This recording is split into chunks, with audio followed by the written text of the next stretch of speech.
What's up, Bulls Nation? It's the Bloody Horns podcast. I'm your host, Justin. Let's get into it, man. Happy anniversary, Bulls fans. It is the 27th anniversary of the flu game, a.k.a. the hangover game, a.k.a. the pizza game. We don't really know what was for sure affecting Mike that day. You know, on The Last Dance, he said it was pizza. Over the years, people have said he was just hungover. We still call it the flu game, so it doesn't really matter what was affecting Michael Jordan that day. All we know is he didn't really let him affect him. He literally put on the Superman cape, did his thing, 38 points, led the Bulls to a crucial victory.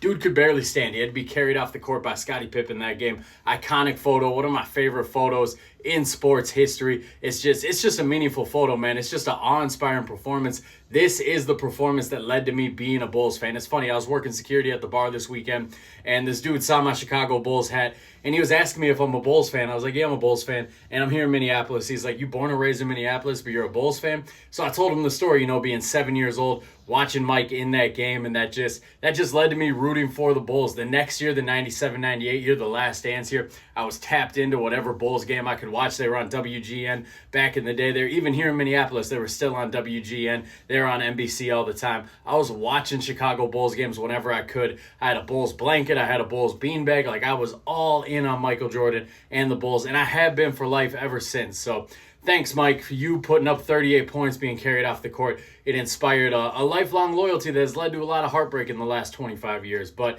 it is what it is. Still a fantastic performance. There's a lot of memories from that game that are just kind of funny to look back on. It's funny how little people knew about sports nutrition back in that day, because there's a lot of stories that for pregame, he was drinking coffee. Gatorade made some kind of product back then that guys would take after a game to kind of wind them down, and somebody screwed up, and instead of giving him Gatorade, they were giving him that. So he's taking coffee, which just dehydrates you, makes it even worse. He's not getting his electrolytes in. He's actually getting the opposite. He's getting something that's shutting his system down a little bit more.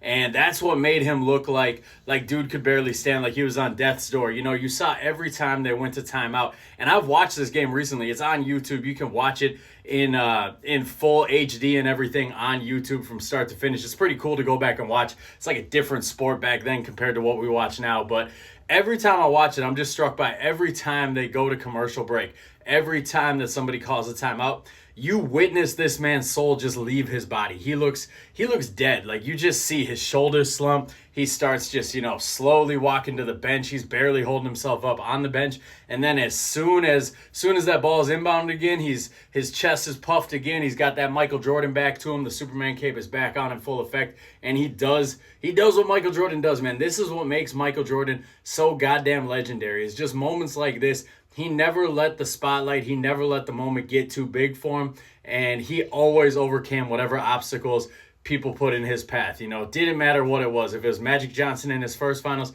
he overcame that. Clyde Drexler in a very good Trailblazers team in his second finals, overcame that. Charles Barkley winning MVP, overcame that in his third finals. Coming back, people saying, oh, you played baseball, you lost all your basketball muscles, you'll never be able to do this again. Proves him wrong, gets to the finals. Matched up against the Defensive Player of the Year in Gary Payton, a guy who was considered the best defender in the league. Tackles that, handles that obstacle, no problem.